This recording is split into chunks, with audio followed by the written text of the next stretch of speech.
Welcome back. We have new disturbing insight into the mind of a man accused of killing his entire family. Just released court documents say Chris Coleman sent text messages to his mistress the day of his family's funeral. This is the guy from Columbia, Illinois, accused of strangling his wife and two sons. His sons ages 9 and 11, and he's accused of strangling, choking the life out of them with his bare hands while they slept in their bed. Here's pictures of his mistress. That's Tara Lintz. She's a waitress at a dog track in Florida. Was friends with his wife since high school. Well, now she is working with the cops. We'll take your calls, 1-877-TEL-HLN. Joining me now to talk about this, former prosecutor Doug Burns is with us. Also with us, psychotherapist Stacey Kaiser, and by phone, Nicholas Pister, reporter for the St. Louis Post-Dispatch. He's done some great reporting on this. And Nicholas, let's start with you. You're telling me this guy can see his wife and his two sons in a coffin one minute, and he's going to be text messaging love notes to his mistress the next? Well, that's what police are saying. They're saying on the day of the wake and on the day of the funeral that he text messaged the girlfriend on her mother's cell phone because her phone had been confiscated by police, and he told her that he loved her and that he misses her. Brother. Stacey, how does someone get to that place where evil grips them so much that you can... he's accused again, innocent until proven guilty, but you're still looking at your dead sons and wife, and then you're going to be texting your girlfriend in the same breath? You know, Mike, you've heard me talk on your show about sociopaths. This is sociopathic behavior. It's an ability to completely disassociate from your feelings and go a whole other direction. So, okay, and you know the follow-up to this. And again, when we're not dealing with logical thinking here, and it's a sociopathic mind, okay, I get that, but why not just divorce? If you're hell-bent on marrying this mistress, the dog track waitress, why do you have to kill your wife and kids? You know, sometimes people see only one direction out of things, and if you have kind of a sociopathic mind like this guy does, he probably didn't even think like a regular person would think.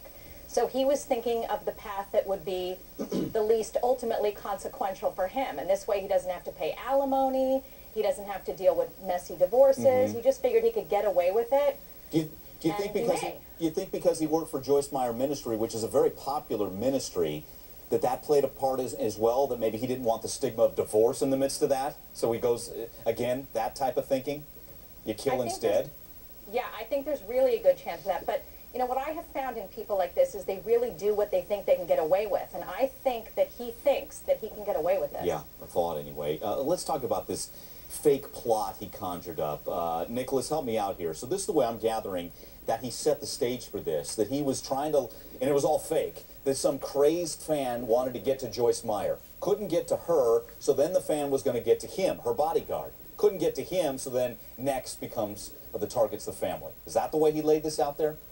That is what the police say in the way that they've laid out the documents and the search warrants. You know, they've said that Coleman in November, which was shortly after he consummated his relationship with the girlfriend in Florida, that all of a sudden threats started to arrive at his home and through email, you know, death threats saying, you know, they had a problem with the ministry with Joyce and you know, they were going to go after Chris.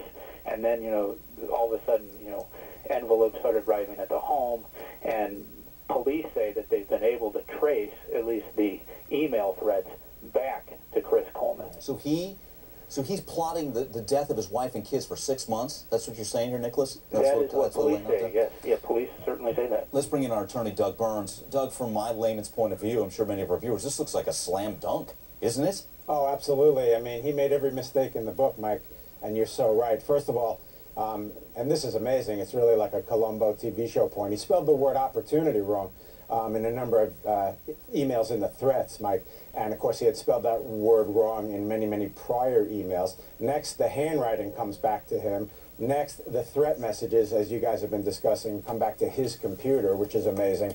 And it just goes on. And then, of course, he set up a timeline that, you know, famed forensic scientist Dr. Baden directly refuted. Dr. Baden said that this happened between 3 and 5 a.m., which places him in the house. So the last nail in the coffin, of course, is him texting the girlfriend saying, I love you and I miss you during his wife's funeral. I mean, Perry Mason couldn't win this case. Yeah, well, you're right. You're right on that front. Let's get a call in real quick, guys. Diana in Tennessee. Diana, your thoughts here? It's cases like this that I think they actually should have the death penalty because the man evidently broke away from any feelings he had at his wife's funeral and his children's funeral that he caused. Yeah, you're seeing zero remorse, and I know people struggle with the death penalty, but if there's a case, this would be it. Stacy, I mean, does that strike you? 6 months in planning the death of his innocent sons and wife?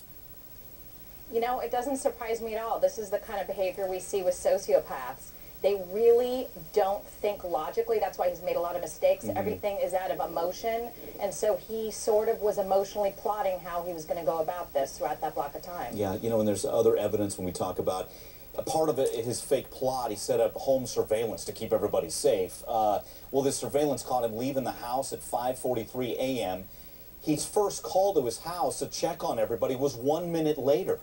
And he called, I believe, 3 other times after that, knowing full well everybody was dead. There's latex gloves that was found on the road as evidence. Latex gloves similar found at his office that he had access to. Red paint, a receipt for that tied to him at Home Depot. It just continues to add up. One last one real quick to you, Nicholas. Did his wife know that he wanted a divorce? Or was she... we say blindside is putting it lightly. Police were saying now that she had talked with her friends that, you know, that the marriage was having problems, that he had said that he was wanting a divorce. So at least a couple months before the murders, she knew that there were problems in the marriage. Okay. Guys, we'll take more phone calls, talk a little bit more about this as we lay out more of the evidence against him. Looks to us like he's caught him cold here. Call in 1-877-TEL-HLN. Chris?